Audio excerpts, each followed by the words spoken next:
Hello，大家好，我是杰克。现在的时间是东八区4月24日10时14分。下面我们回顾下早间的行情。在社群里面，思路已经提前给出，也是在9点25分到达咱们的目标位。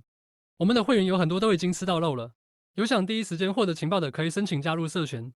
我们回顾一下，比特币上行至94219附近，目前在93449附近运行；以太上行至18810附近，目前在1797附近运行。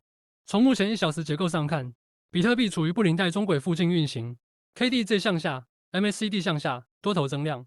早间个人建议，比特币回踩至93100到92500附近多，看向93900到94600附近；以太回踩至1780到1760附近多，看向1810到1830附近。根据自身仓位做好风险控制，分析建议具有时效性，具体操作以实盘为主，建议仅供参考。有问题可私讯左上角联系杰克。